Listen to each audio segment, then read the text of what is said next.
Chapter 11. As the campfire dwindled to embers, Gertrude's fingers fumbled with the straps of her gauntlets, her mind already halfway to the realm of dreams. But a voice, ethereal and oddly familiar, pierced the veil of night, calling her name in a whisper that seemed to rustle the leaves themselves.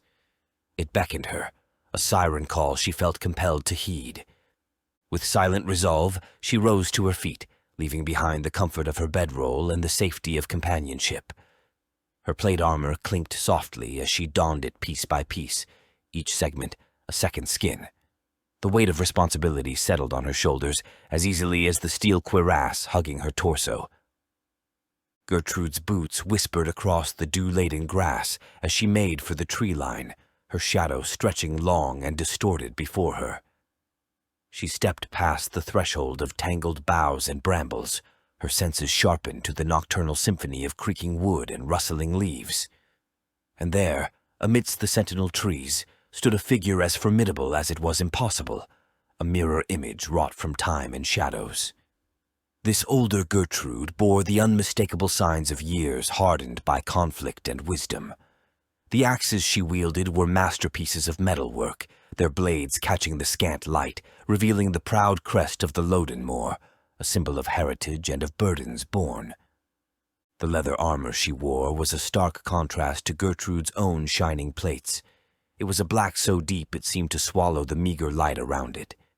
Her hair, cropped short and touched by frost, framed a face that was Gertrude's own, yet lined with stories yet unlived. "Who are you?" Gertrude demanded, her grip on her kedia tightening, even as her heart raced with an inexplicable recognition. "Look upon me and see yourself," the figure replied, her voice a haunting echo of Gertrude's own. "As you might be, as you could be." Gertrude faced this specter of her future, a confrontation with what time might carve from her flesh and soul.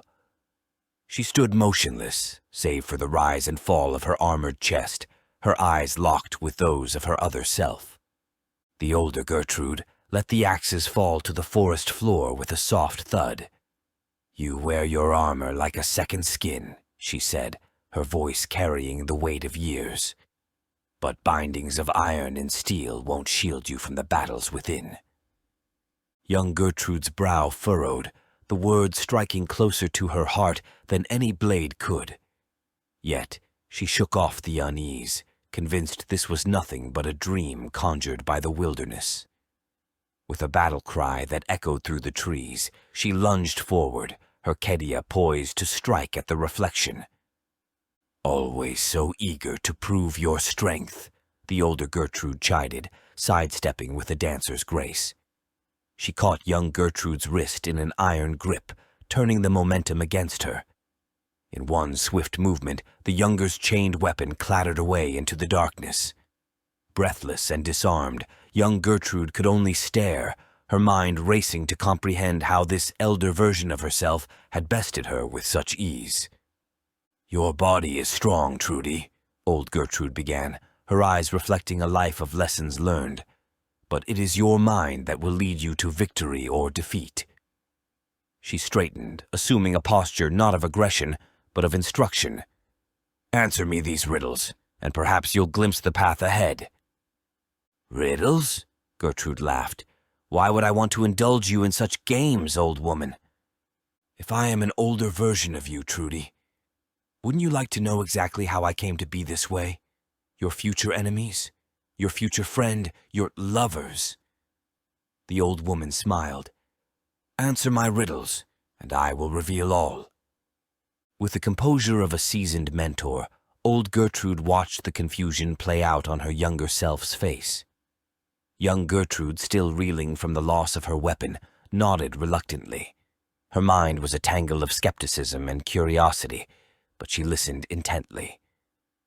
"Long ago, when I was plump, I carried life force stump to stump. Now my form mushy to grapple. Farmers describe me as fetid." "Apple." Gertrude finished the sentence. "Too easy," Gertrude said. "Was that supposed to be challenging?" Old Gertrude's lips quirked upwards in response, a silent acknowledgement of the correct answer given. Yet, in her eyes, danced a hint of sadness, a knowing that simplicity was often the cloak of complexity.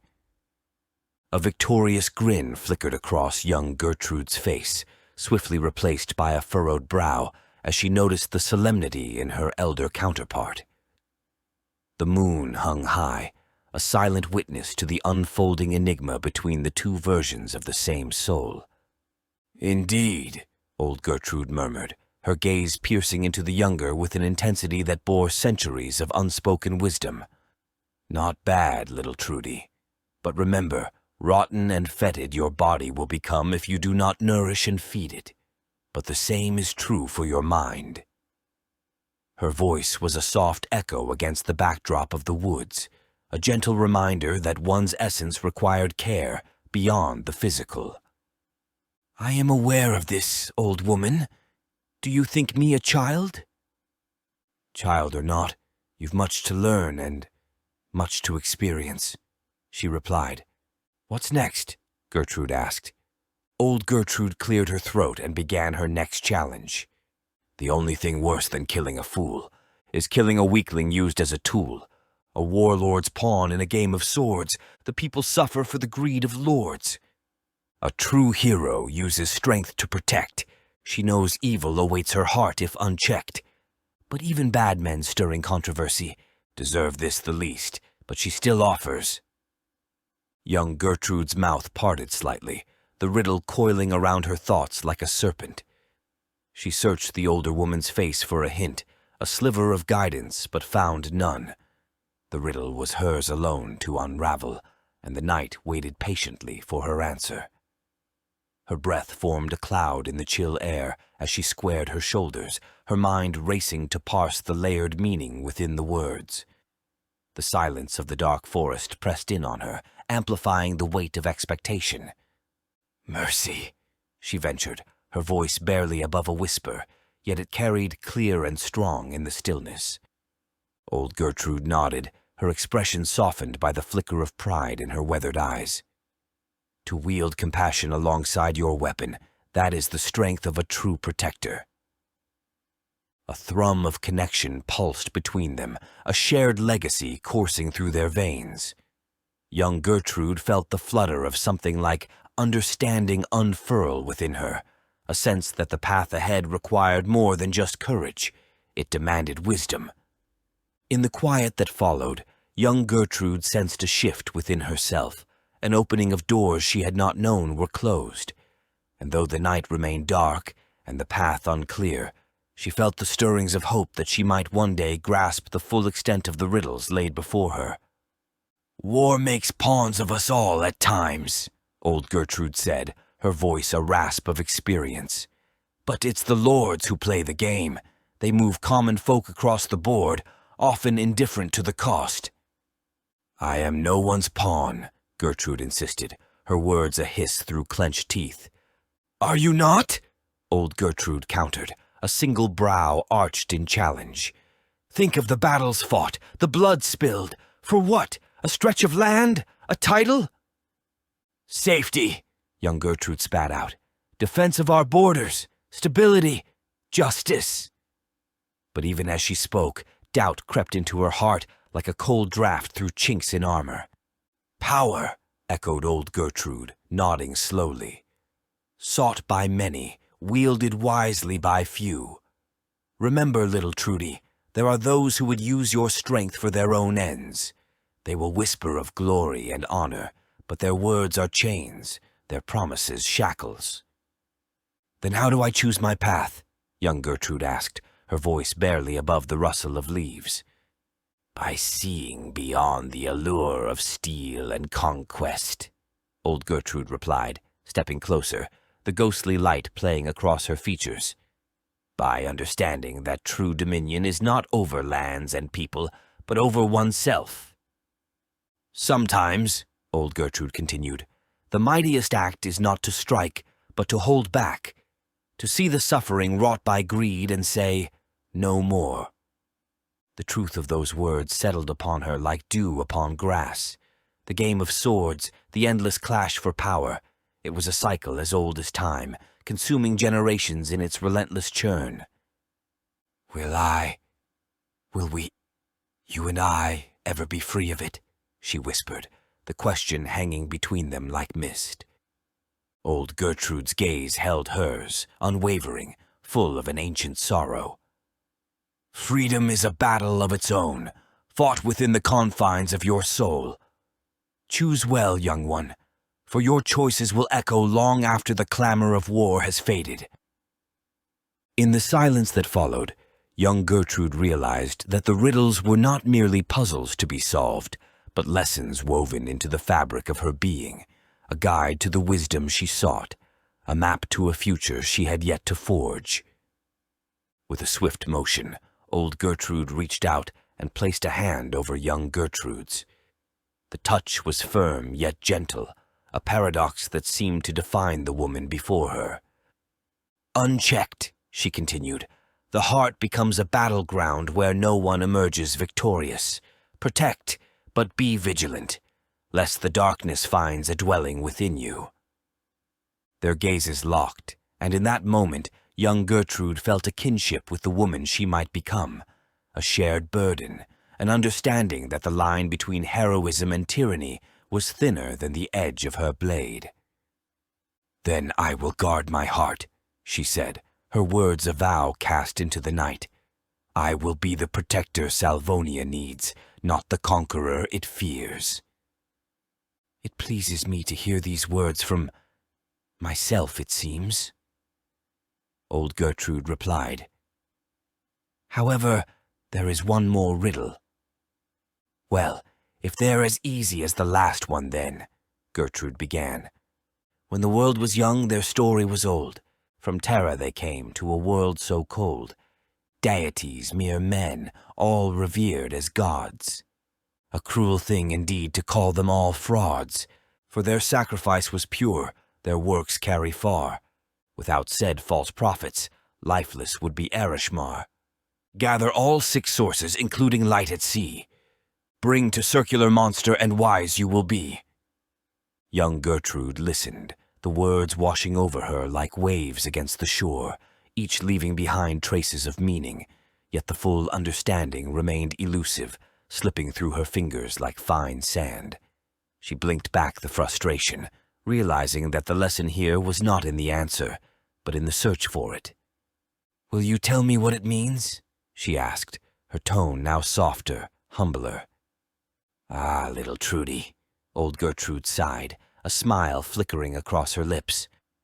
The day will come when the meaning finds you, rather than you seeking it out. But today is not that day.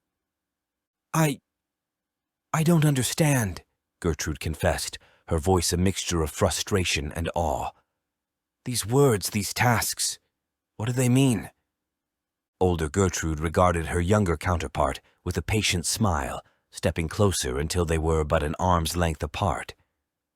In time, you may decipher their meaning, she said softly. But remember what you've learned here. It could be the difference between freedom and servitude for Salvonia.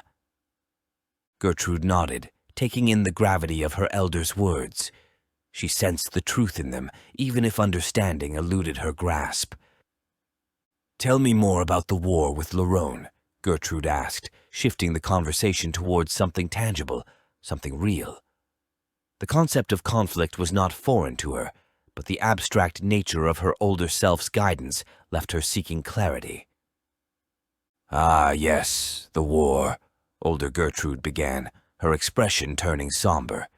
It has always loomed on the horizon like a storm waiting to break.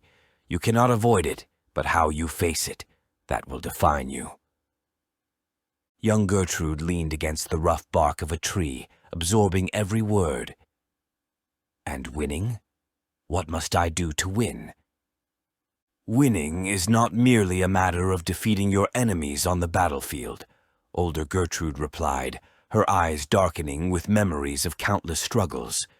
Sometimes to emerge victorious, you must become a force so fierce, so all-consuming, that the person you were before the war is lost forever. Gertrude imagined herself clad in darkness, wielding power with a ruthlessness that threatened to engulf her very soul. Is there no other way? She whispered, voicing the fear that clawed at her heart. "Perhaps," older Gertrude said, reaching out to lay a reassuring hand on her younger self's armored shoulder. "Listen to me, Trudy," old Gertrude implored, her voice thick with emotion as she turned to face her younger self. "I've walked the path you're on, and it's strewn with regret." She reached out, her fingers barely brushing the gleaming surface of young Gertrude's plate armor. "I have spilled blood in the name of honor, fought battles in defense of our family and Salvonia. But at what cost?" Her eyes brimmed with sorrow, the weight of a lifetime etched deeply into her weathered features. "I beg you, do not allow your heart to harden in pursuit of victory. There is shame in my victories, darkness in the deeds done in the light's name." Young Gertrude's gaze never wavered from the haunted visage of her older counterpart. "Is that why you are here? Because I touched the stone in Brenwell?" Old Gertrude nodded solemnly, her gaze drifting skyward to where the stars danced across the heavens. "That stone. It is known as a nacelle by the ancients. The ancients used it to soar beyond the grasp of Iadva herself, to cities suspended in the skies like celestial fortresses." Her hands moved as if painting the scene in the air before them. "Imagine a world unbound by gravity, where thought alone could summon sustenance from the ether. It was a time of marvels, Trudy, but also a time of hubris." The concept seemed fantastical, too grand for the reality they knew. A reality of steel and fire, not wishes made manifest. Young Gertrude's mind reeled with the images old Gertrude conjured, of empires aloft and desires fulfilled with a mere thought. "Such power," young Gertrude murmured, her voice barely above a whisper. "Power that can uplift or doom," old Gertrude cautioned, her eyes returning to the present, locking once again with young Gertrude's. "When you knelt before the soul stone back in Brenwell, you gave it consent, a silent plea to reveal possibilities within your lineage, within the very essence of who you are." Gertrude furrowed her brow, armor clinking softly as she fidgeted. "Probable outcomes?" Her words tumbled out, edged with frustration. "You speak in riddles older than the ones from before." "Think of it as a loom," old Gertrude explained patiently, her voice softening. "Your bloodline, the fibers, your experiences, the shuttle weaving your tapestry of life. What you become, what Salvonia becomes, is not predestined, but influenced by both." "Betlana tried to teach me this," old Gertrude continued, a distant look clouding her eyes. "The name means nothing to you now, but in time." "Betlana?" young Gertrude repeated, feeling lost. "I don't understand any of this. How can I be destined for so many paths?" "Because I am but one thread," old Gertrude said gently, her gaze piercing. "One possibility. There are countless others, and you stand at the nexus, Trudy. You have the power to choose, to shape the weave of fate yourself." The cool night air brushed against Gertrude's face as she stood uncertain, the weight of her destiny pressing upon her shoulders. "What am I supposed to do?" she whispered, her voice barely rising above the rustling leaves around them. "You must stand for our people, Trudy. You must shield them from the darkness without letting it consume you. Many kings and queens succumb to the lust for power, leaving only ruin in their wake." "I fear I'm not strong enough," she confessed, her gaze drifting to the ground. "Mama, she was so brave. Will I ever be like her? Will I see Mildred again?" "Our mother's courage flows through your veins. As for Mildred—" She paused, tilting her head as if listening to a distant whisper carried by the wind. "Wait! Listen!" old Gertrude urged, her leather armor creaking as she straightened. Her eyes narrowed, focusing on something unseen, something beyond the veil of darkness that enveloped the forest. "Something's not right. We must end this now." Her words were urgent, a command that brooked no argument. "You'd better wake up, young Trudy. Wake up now! And just like that, the world seemed to spin, the forest blurring into streaks of black and green as young Gertrude felt herself falling, tumbling away from the enigmatic presence of her older self and into the unknown depths of her own mind.